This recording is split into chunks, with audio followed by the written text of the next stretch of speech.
La parole de Dieu dans le livre d'Apocalypse m'a surpris fortement ces derniers jours. Alors je vais vous dire ça, plus ce que le Saint-Esprit nous amènera à dire. Donc il y a le chapitre 1 d'Apocalypse, le verset 4. Le verset 4 et 5.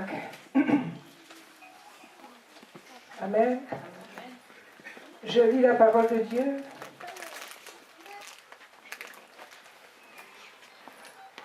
L'apôtre Jean a écrit le livre de l'Apocalypse, préfère dire ce que Apocalypse veut dire, c'est révélation. Donc voici ce que l'apôtre Jean nous révèle.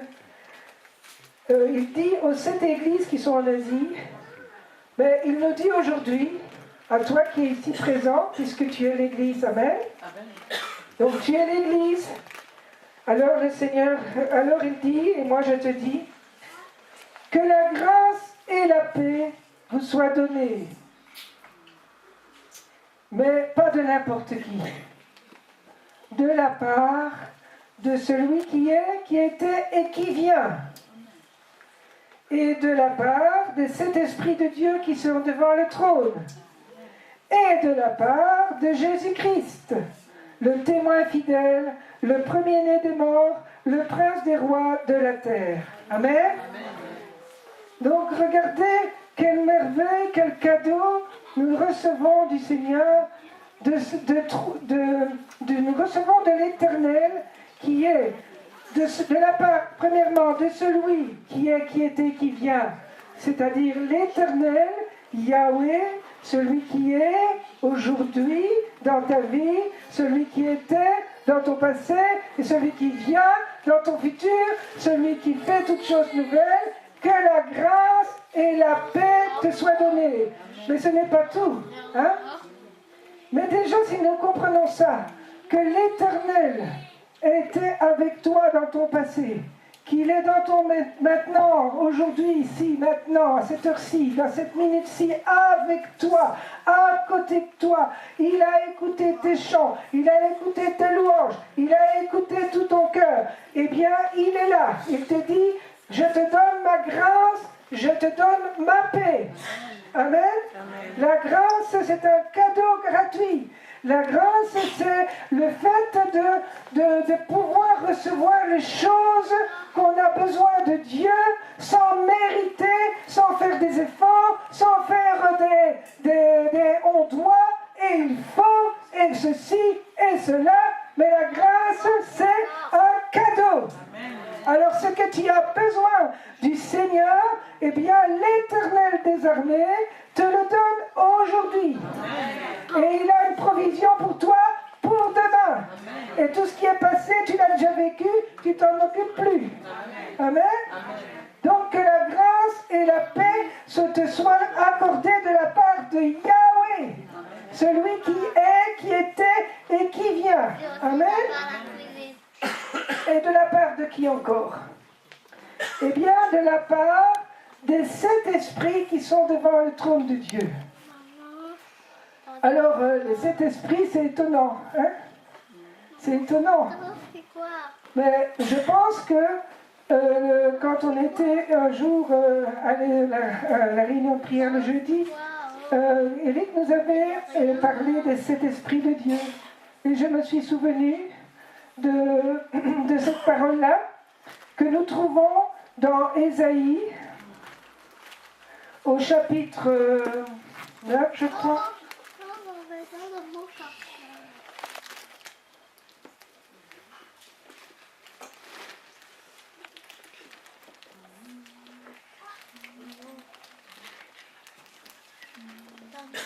Au chapitre 11, au verset 2. Donc, les 7 esprits de Dieu, en fait, c'est le Saint-Esprit, c'est Roi Kodesh qui a plusieurs facettes dans sa puissance. Amen. Amen. Il n'y a pas cet esprit, il y a le Saint-Esprit de Dieu, mais il a plusieurs facettes, si on peut dire ainsi. Il y a plusieurs formes d'accomplissement de ce qu'il est, si je peux dire ainsi. Amen. Hein, on dit aussi les 7 yeux de Dieu. Donc il y a toujours un chiffre 7 là qui nous fait penser au chiffre parfait, donc la perfection de Dieu. Amen. Donc Saint-Esprit de Dieu, donc on dit ici dans Ésaïe qu'un rameau sortira du tronc d'Ésaïe, c'est-à-dire que c'est Jésus-Christ de Nazareth, et un rejeton naîtra de ses racines, et l'Esprit de l'Éternel reposera sur lui. Alors on a l'esprit de sagesse, esprit d'intelligence, esprit de conseil, esprit de force, esprit de connaissance, esprit de crainte de l'Éternel. Et le verset suivant qui nous dit « Il respirera la crainte de l'Éternel ». Et respirer, c'est sentir, savoir connaître les choses, comme Éric nous avait dit, c'est l'esprit de discernement. Amen. Et donc ça nous fait cet esprit. Donc voilà que c'est cet esprit-là, eh bien, il dit que la grâce et la paix vous soient données de la part du Saint-Esprit qui manifeste cela. Alors, qu'est-ce qui va manifester? Il y a la sagesse. Si tu reçois la grâce de la sagesse, tu reçois une portion de cet esprit-là, du Saint-Esprit de Dieu, c'est la grâce, n'est-ce pas? Tu ne mérites rien pour recevoir la sagesse. La seule chose qu'on doit faire pour avoir la sagesse, c'est quoi? C'est croire, c'est demander, comme dit Jacques, demande la sagesse si tu n'as pas de sagesse, et Dieu te l'accordera, et crois que tu l'as reçu, tu vas le voir s'accomplir, mais si tu doutes, eh bien tu es comme quelqu'un qui est ballotté par les vagues de la mer. Tu avances, tu recules, tu avances, tu recules, mais tu ne gagnes pas du terrain. Et donc la sagesse, ça nous donne la manière de nous comporter pour avancer dans la vie en tant que disciples du Seigneur, pas en tant que des personnes qui ont un cœur dur, mais qui ont un cœur de chair et qui vont faire les choses avec sagesse. Amen. Si tu n'as pas la sagesse, demande-le, puisque aujourd'hui on te dit que la grâce et la paix te soient accordées. Amen.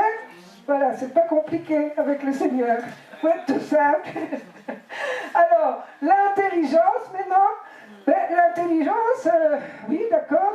Esprit d'intelligence. Alors, on a vu à l'étude biblique qu'il y avait 3 choses qui étaient très importantes dans notre vie de disciple. C'était de se dépouiller, se revêtir et d'être renouvelé dans notre intelligence. C'est écrit dans Éphésiens. Alors, j'embraye là-dessus.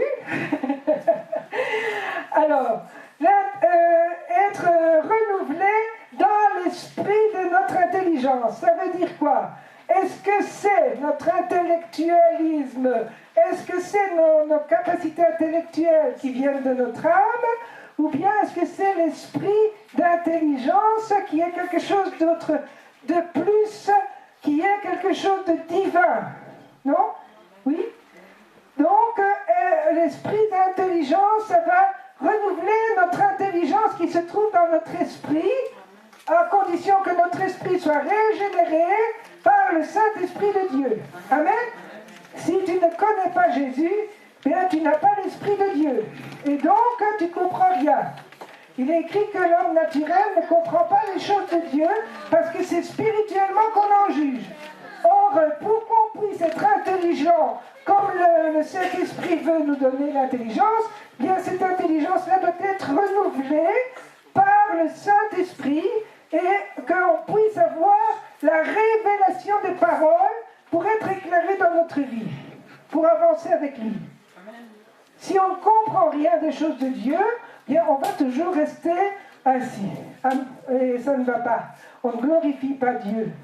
Donc, aujourd'hui, que la grâce te soit donnée d'être renouvelé dans ton intelligence, afin que tu comprennes les choses de Dieu, afin que tu sois renouvelé dans l'esprit de ton intelligence. Amen. Amen. Bien. L'esprit de conseil maintenant. Esprit de conseil.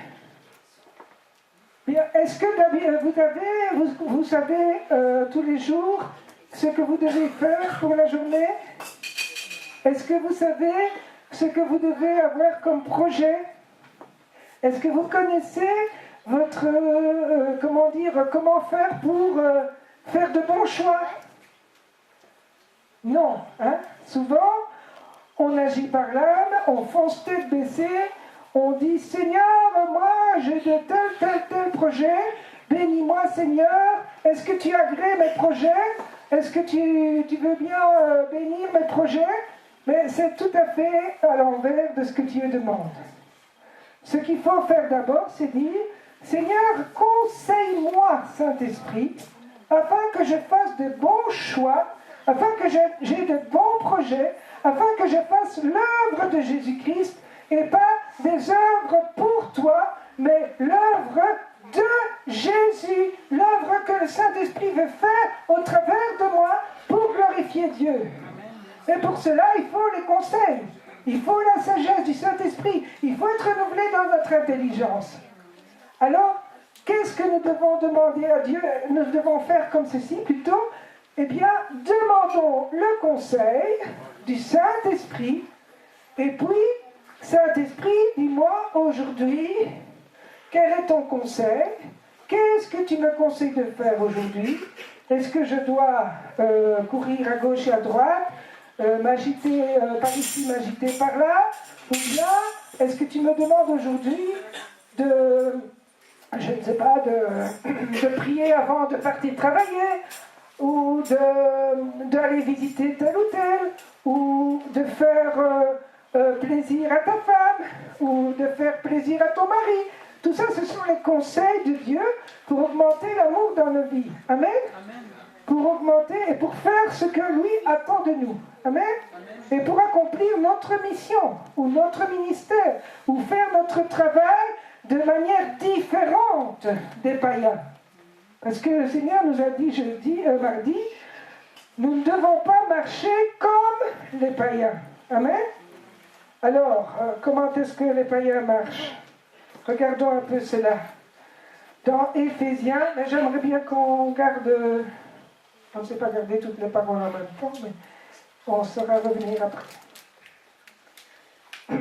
Voilà, l'apôtre Paul nous dit dans Éphésiens chapitre 4, « Vous ne devez plus marcher comme les païens, qui marchent selon la vanité de leurs pensées, qui ont l'intelligence obscurcie, qui sont étrangers à la vie de Dieu, à cause de l'ignorance qui est en eux, et à cause de l'endurcissement des cœurs. » Donc, frères et sœurs, aujourd'hui, nous recevons, si nous voulons, si nous ouvrons nos cœurs, la grâce, le cadeau de Dieu pour recevoir sa sagesse, son intelligence et son conseil et sa force pour ne plus marcher comme les païens, pour ne plus être les mêmes que les autres. On doit être différents. On doit voir en nous quelque chose de différent, qu'on n'ait pas l'intelligence obscurcie, mais renouvelée. On ne doit plus marcher selon la vanité de nos pensées, c'est-à-dire que nos pensées, la vanité, c'est du néant, c'est du rien du tout. Nos pensées, la plupart du temps, nous embrouillent. La pensée que nous avons est souvent égoïste. Tout pour moi. Mais la pensée de Christ, c'est tout autre chose. La pensée de Christ, c'est donne. La pensée de Christ, c'est toi avant moi. La pensée de Christ, c'est de marcher selon la parole de Dieu. Bon, alors on a nos propres pensées qui nous embrouillent et qui sont vaines. Et puis nous avons le père du mensonge qui rôde autour de nous pour bien nous injecter ces mensonges. Et donc les pensées du menteur, on les détecte souvent, mais elles sont parfois si subtiles qu'on croit qu'elles sont vraies.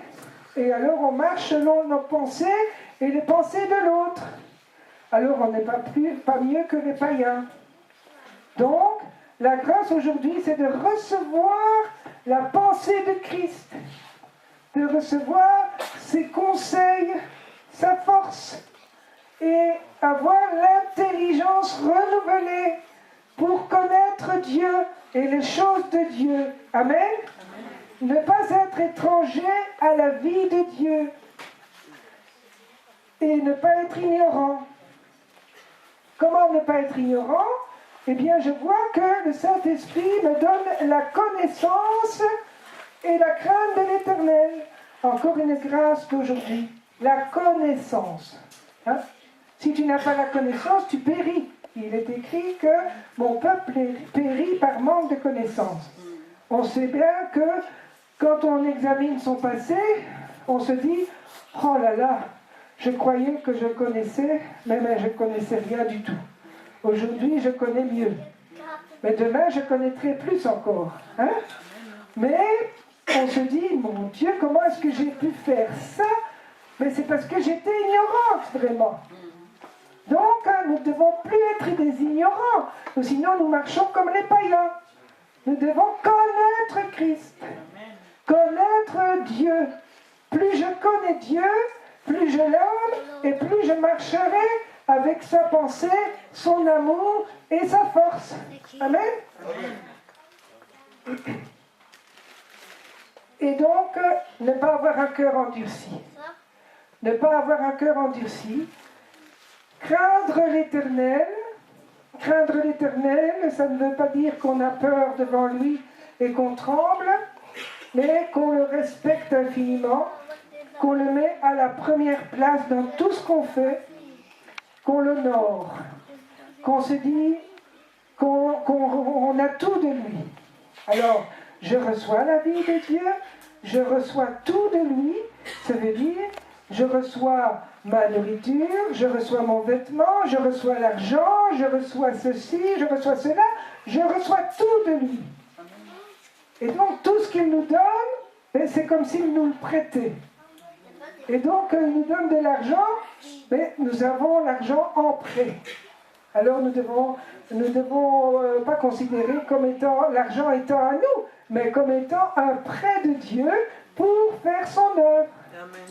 Nous recevons la vie et nous recevons tout de lui, alors nous le mettons à la première place, nous le louons, nous l'adorons et nous essayons de marcher selon son conseil. Amen. Alors nous serons différents des païens, plus nous avancerons dans cette dimension. Donc aujourd'hui, le Seigneur nous dit qu'il veut bien te donner la grâce de la part de cet Esprit de Dieu. Donc, tu peux recevoir la sagesse. Si tu n'as pas de sagesse, tu peux recevoir l'intelligence, le conseil, la force, la connaissance et la crainte de l'Éternel et le discernement des choses. Pour comprendre comment il faut marcher avec le Seigneur, il faut discerner ce qui vient de Dieu, ce qui vient de moi, ce qui vient du menteur.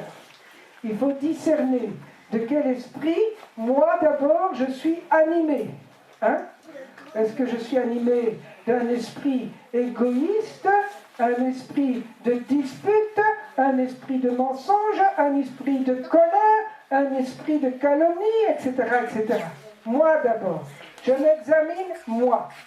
Et puis, si d'autres personnes viennent autour de moi, je peux aussi examiner de quel esprit ils sont animés. Comme Jean nous le dit, de distinguer de quel esprit on est animé pour ne pas se laisser influencer par les mauvais esprits.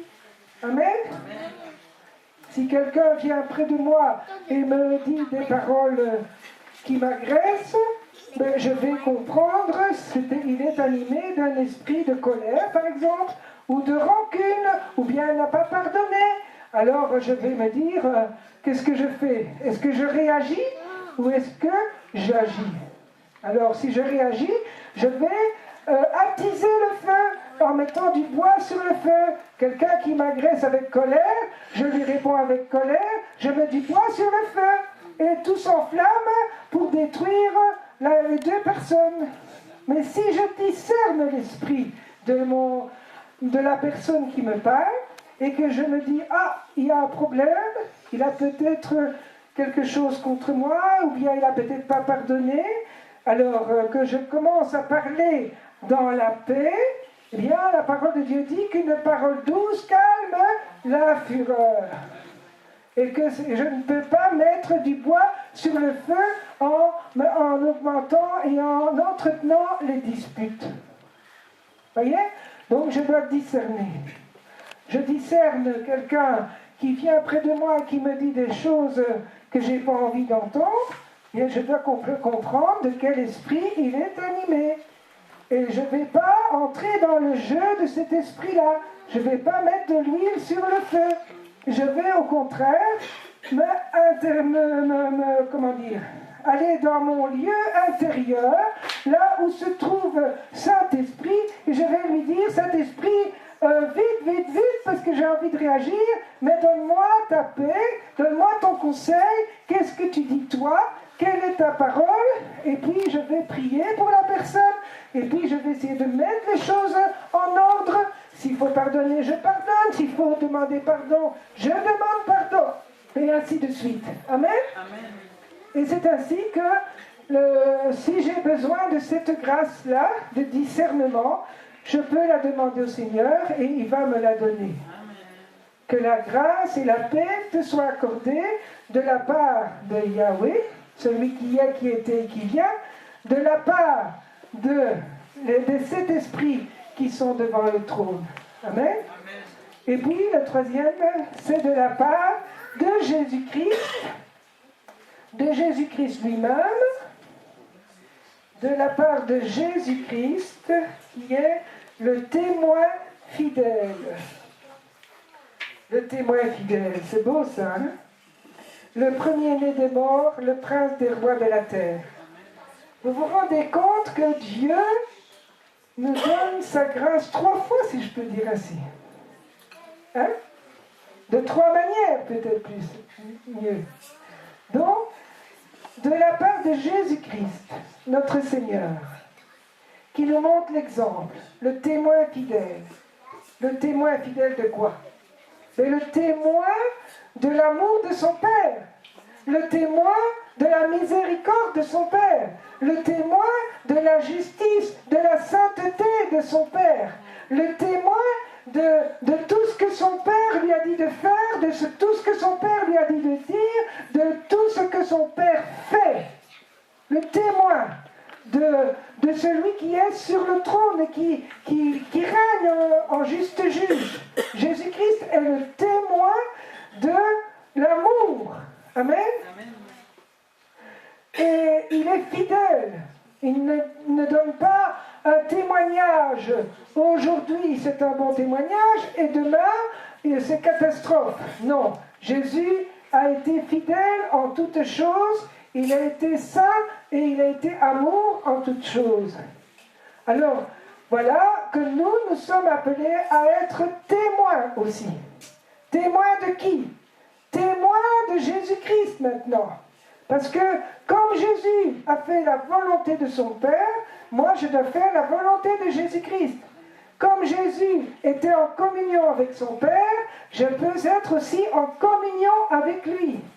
Comme Jésus a été le témoin fidèle, je peux être témoin fidèle. Ça veut dire que toute ma vie, je vais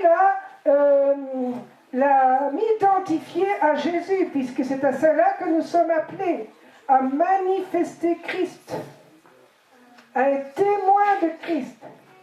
Ça veut dire que je vais, comment je vais dire, être témoin de son amour, être témoin de sa parole, être témoin de ce qu'il est, mais pas dans le monde entier pour commencer, mais dans ma famille pour commencer, avec les personnes qui m'entourent.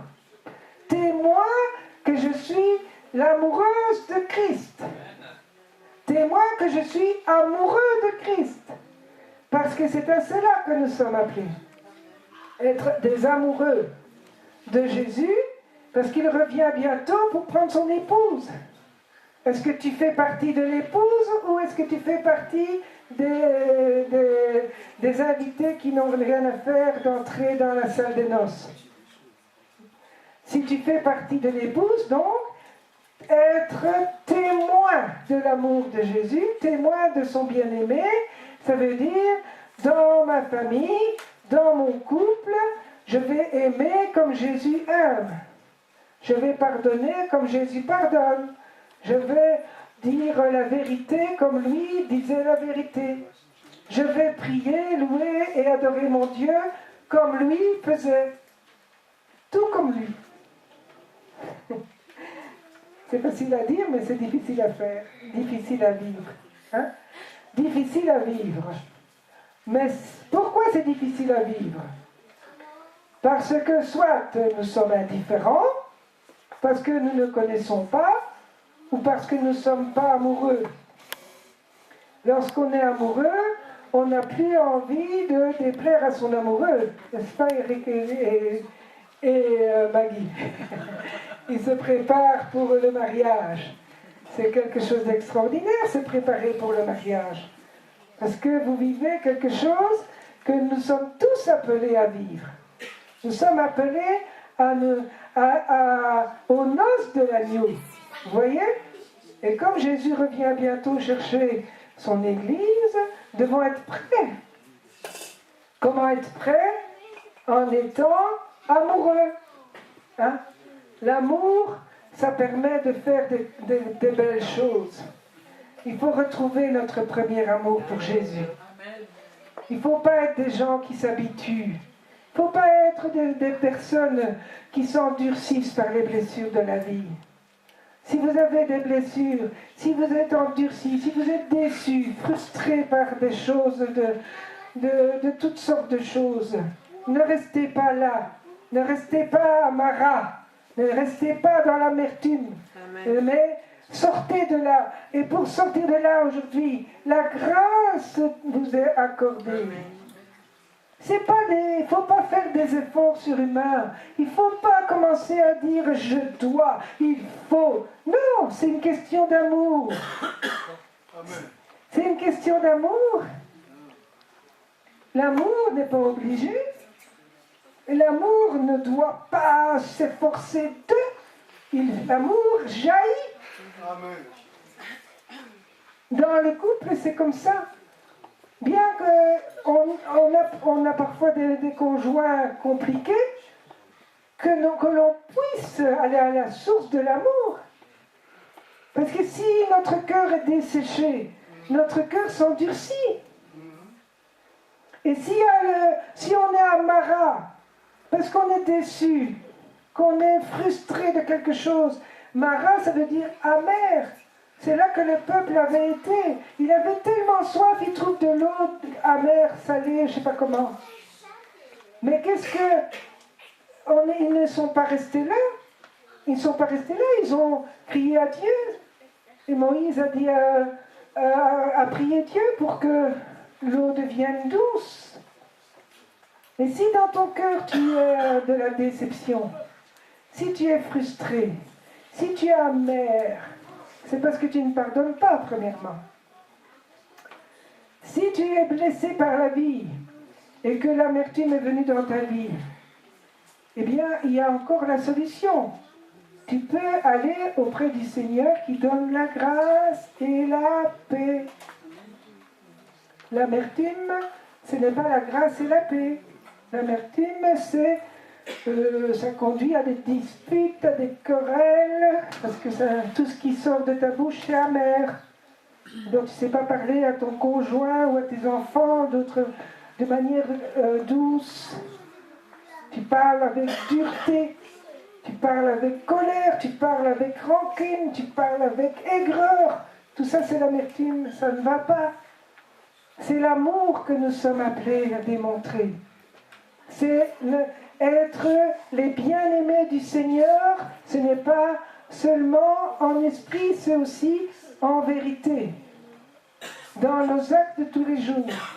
C'est premièrement spirituel, bien sûr, mais c'est aussi à faire rejaillir dans nos vies de tous les jours dans nos couples, avec nos enfants.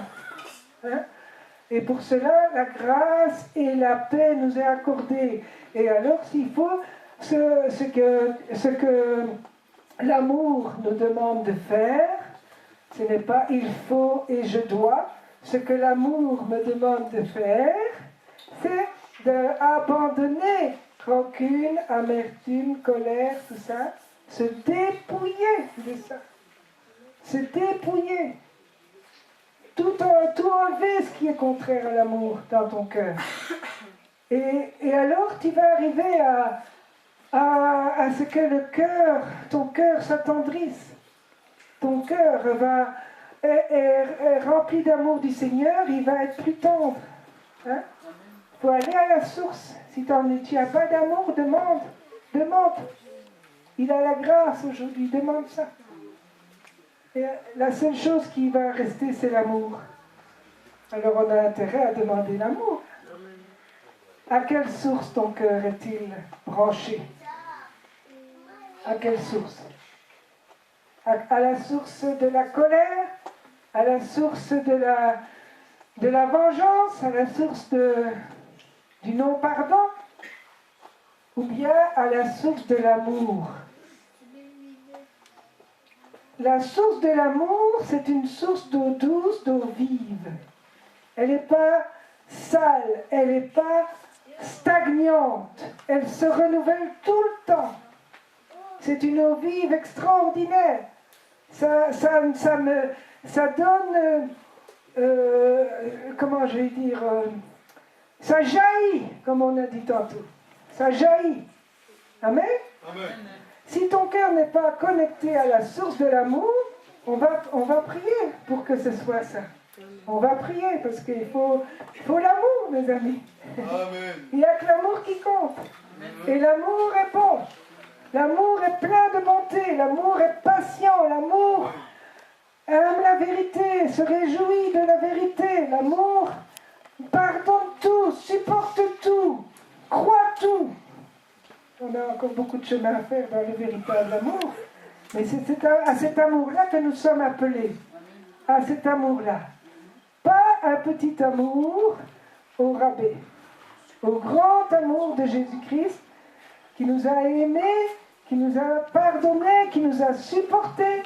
Si le Seigneur te supporte, il faut supporter aussi ton conjoint, tes enfants, les personnes de ton boulot qui te harcèlent parfois. Priez pour eux. Les aimer, les bénir. Si tu as des ennemis, bénis-les. Prie pour eux. C'est ça cet amour-là que Dieu nous appelle. Mais comment faire?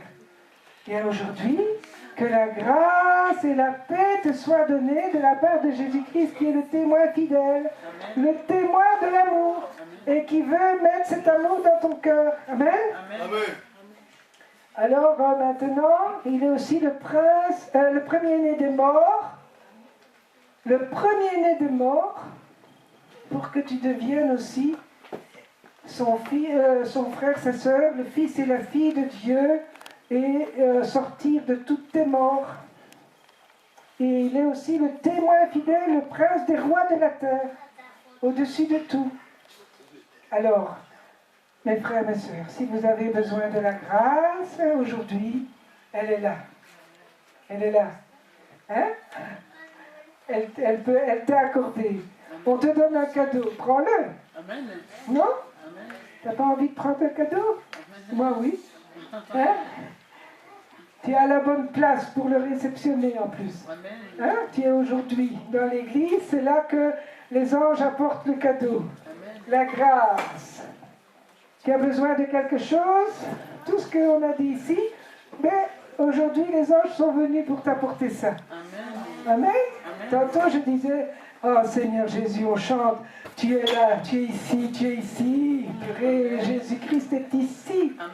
Mais est-ce que Jésus-Christ vient tout seul? Non, il vient sur les nuées. Amen. Oh les nuées, c'est les anges. Les nuées, Jésus n'est jamais tout seul, il vient sur les nuées. Donc si Jésus-Christ Saint-Esprit est ici avec les nuées d'anges qui ont un cadeau pour toi aujourd'hui, prends-le.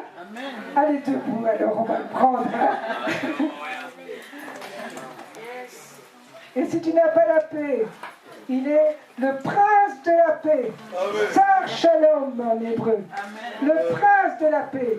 Il est la paix. Alors on va se connecter à la bonne source. Amen. Alors, priez.